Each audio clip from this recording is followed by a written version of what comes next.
Dans l'épisode d'aujourd'hui, les chefs locaux accusés d'agir trop lentement dans l'extermination des Tutsis sont remplacés par des autorités chargées d'accélérer les tueries. Le même jour, les infirmières et personnels soignants de l'hôpital CHK, aux côtés de soldats, participèrent au massacre des patients Tutsis, du personnel du CHK et d'autres personnes qui s'y étaient réfugiées.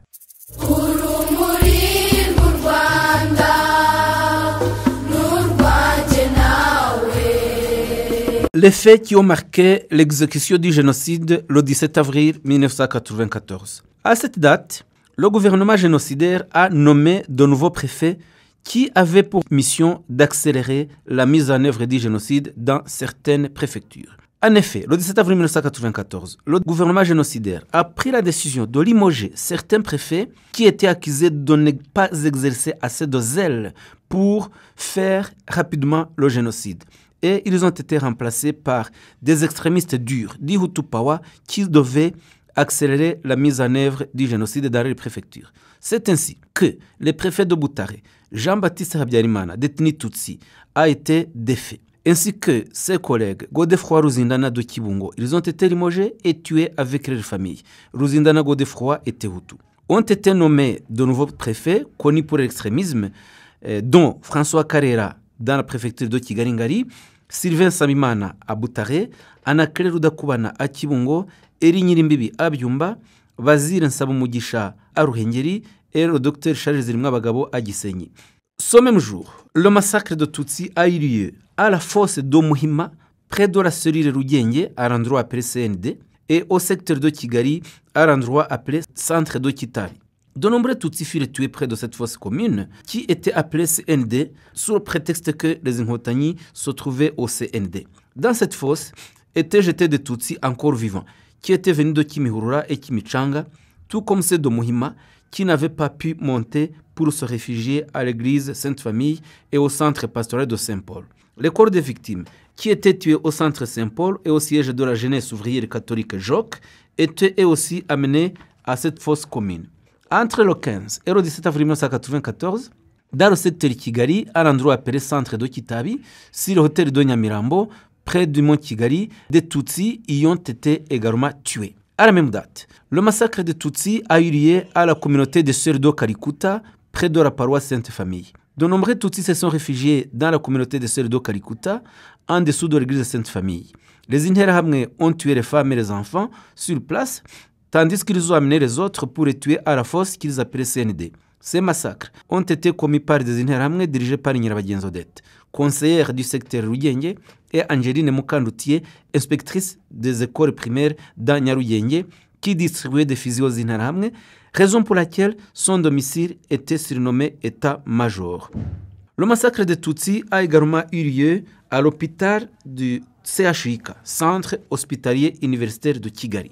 Le 17 avril 1994, à l'hôpital CHUK, ont été tués un grand nombre de Tutsis, dont des malades qui y étaient hospitalisés, ainsi que ceux qui veillaient sur eux, de même que les Tutsis qui se réfugiaient. Le personnel de l'hôpital était caractérisé par l'idéologie du génocide. Certains médecins avaient reçu des fusils fin 1993 sous le faux prétexte que c'était pour assurer leur sécurité. Le directeur de l'hôpital, le docteur Kanyangabo Faustin, a accepté la présence de militaires censés y assurer la sécurité. En avril 1994, ces militaires, dirigés par Ndagijimana Frédéric, alias Kamashini, ont recensé les Tutsis. Près de l'hôpital étaient postés des Interahamwe qui tuaient les Tutsis et qui en étaient chassés. Nteziryayo Benoît, Edith Mukakabera, qui était infirmière, responsable de la maternité, aidait le militaire Kamashini à demander pendant la nuit aux malades les cartes d'identité pour identifier les Tutsis. Les cartes d'identité étaient rendues aux Hutus, tandis que celles des Tutsis étaient gardées par Mukakabera, laquelle chassait les Tutsis pendant la nuit sous prétexte qu'ils n'étaient plus malades. Les Interahamwe postés près de l'hôpital tuaient ceux-ci immédiatement. Ceux qui n'étaient pas tués par ces Interahamwe l'étaient par d'autres tués plus loin.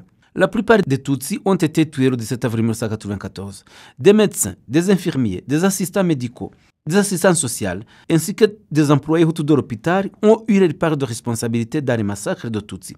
Parmi eux, citons le docteur Nteziryayo Benoît, condamné actuellement à 30 ans de prison par la judiciaire Gacaca du secteur de Nyarugenge, le docteur Habyarimana Théoneste, condamné en son absence à la prison à perpétuité par la reddition Gachacha du secteur Ruyenge, Dr Gustin Kimana a également commis le génocide au CHUK et a continué ses forfaits dans sa commune d'origine d'Onhongwe en collaboration avec le bourgmestre de Mugina, Martin Damagé.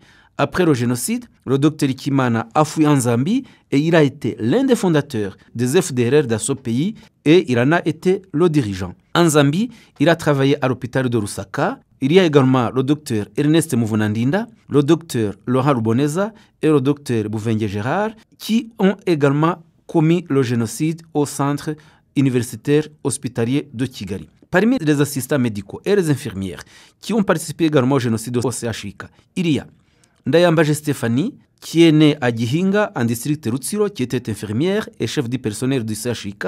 Elle a sa part de responsabilité dans la mort de ses collègues Tutsi, de certains professeurs Tutsi du lycée Notre-Dame de Sito de Kigali. Elle a collaboré avec les militaires qui gardaient le CHUK, à qui elle a donné la liste des Tutsi, lesquels étaient tués. Elle a été condamnée par Gachacha pour les crimes de complicité dans la confection de liste de Tutsi à tuer, harcèlement de Tutsi qu'elle savait être pourchassée et envoyer une jeune fille Tutsi à la mort qui travaillait au CHUK. Il y a également Bananeza Marie-Josée, originaire de Buringa, Gitarama, qui a fait tuer des malades et des employés du CHUK, ainsi que des Tutsis qui s'y étaient réfugiés. Il y a également Edith Mukakabera, Philomène Mukandamaye, qui était originaire de Byumba et qui formaient tous une équipe de tueurs de cet hôpital. Citons également Joséphine Mukaruhungo, originaire de Kibirira, qui a tué de nombreux Tutsis à Kivugiza. Parmi ceux qu'elle a tués, il y a l'enseignante Edith et ses enfants, ainsi que les enfants dénommés Kamatari. À la même date, les massacres de Tutsis ont eu lieu au centre Karayes Dondera, dans le district de Gasabo. En 1994, dans ce centre Karayes s'y étaient réfugiés de nombreux Tutsis qui venaient de la colline Dondera même, Rubungo, Jurwe, Morindi, Gasogi, Kanombe et Remera, espérant y être en sécurité, étant donné que le centre était géré par des religieux belges, des frères de la Charité. Ils se sont réfugiés le 8 jusqu'au 10 avril 1994 et le 10 avril, les Interahamwe ont commencé à lancer des attaques, mais sans pouvoir tuer beaucoup de personnes, car ils se heurtaient à la résistance des Tutsis et n'avaient pas encore pu entrer dans le centre. Certains de ces réfugiés avaient avec eux leurs armes traditionnelles avec lesquelles ils se défendaient. Le 11 avril 1994, les militaires belges sont venus évacuer des frères et des malades de nationalité belge et leurs chiens. Dès le départ, les Interahamwe ont multiplié des attaques, mais se sont toujours heurtés à la résistance des réfugiés Tutsis. Les Interahamwe impuissants ont alors appelé en renfort des militaires du camp de Kanombe qui arrivèrent le 17 avril. Ils ont démoli la clôture et ont lancé des grenades sur les réfugiés Tutsis pour finalement les faire sortir à l'extérieur. Après en avoir tué un grand nombre, les militaires laissèrent la place aux Interahamwe qui achevèrent ceux qui respiraient encore. Ils ont également tué tout malade qui ressemblait à un Tutsi. Les Tutsis qui ont été tués au centre Karayes, Dondera, et qui sont actuellement inhumés sont au nombre de 3500. Sur cette colline d'Ondera habitaient certains des militaires de haut rang de Habyarimana, lesquels, avec leurs familles, ont incité la population locale à commencer le génocide. Y habitaient également de hauts fonctionnaires, dont Bonameka Stanislas, ancien ministre de la Justice, le bourgmestre de la commune Rubungo, Rugienganganizi Valens et autres. Ils ont également tous eu leur part de responsabilité dans les massacres au petit séminaire d'Ondera. À la même date, les massacres ont eu lieu à Munini, dans le district de Nyaruguru, ancienne préfecture de Gikongoro. La sous-préfecture de Munini était en effet composée des communes de Mubuga, Rwamiko, Kivu et Nshiri. Les massacres qui y ont été commis ont été dirigés par le sous-préfet Damien Biniga. Cela a commencé le 11 avril 1994 à Munini, au centre commercial, où se tenait le marché chaque lundi. Le sous-préfet Damien Biniga et le bourgmestre de la commune Mubuga, Nyiridandi Charles, ont co-dirigé une réunion à laquelle a participé la population qui fréquentait le marché et ils ont incité cette population Hutu à prendre les machettes et tuer les Tutsis. Les 12 et 13 avril, des gendarmes ont été envoyés au domicile des Tutsis pour vérifier qu'ils étaient tous partis à la sous-préfecture de Munini, comme cela avait été décidé. Ceux qui étaient pris, n'étant pas partis à la sous-préfecture de Munini, y étaient amenés de force. Et les réfugiés arrivés à la sous-préfecture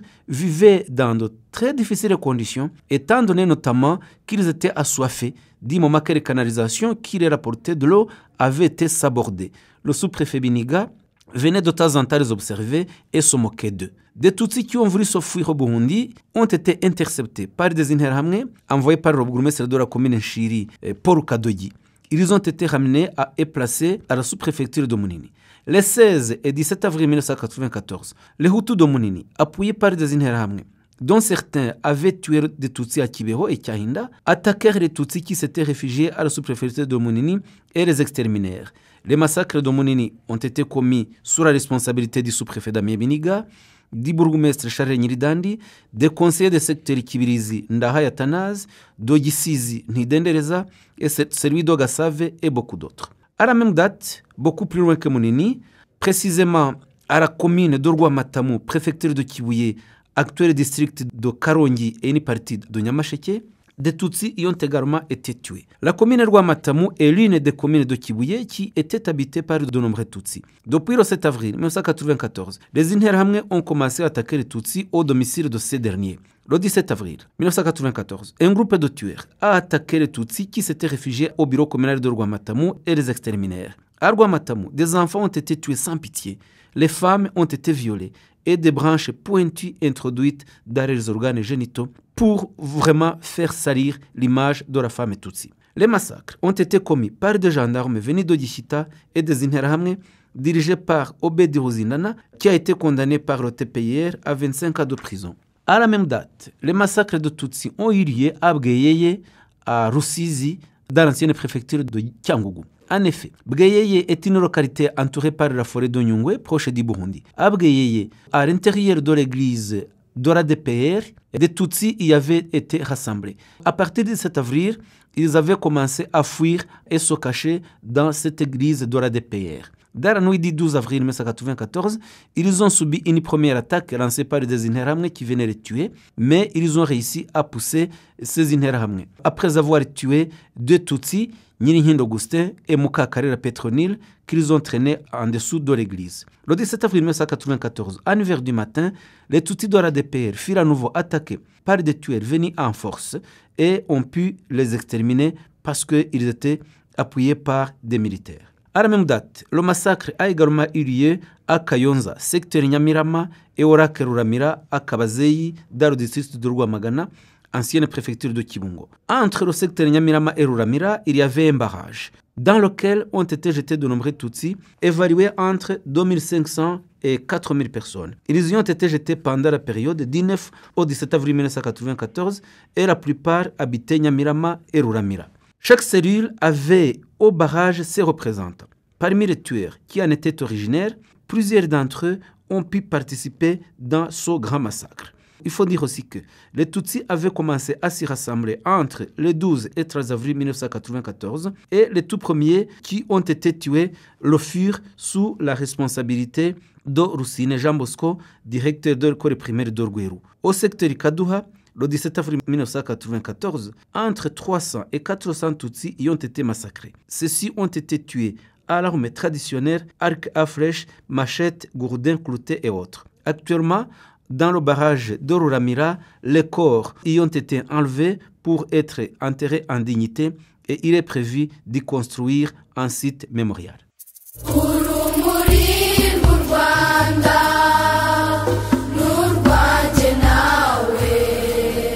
Merci d'avoir écouté ce nouvel épisode du podcast Kwibuka. Comme toujours, assurez-vous de nous laisser un commentaire sur ce que vous avez aimé sur le podcast et partagez-le avec d'autres personnes qui seraient bien intéressées à l'écouter.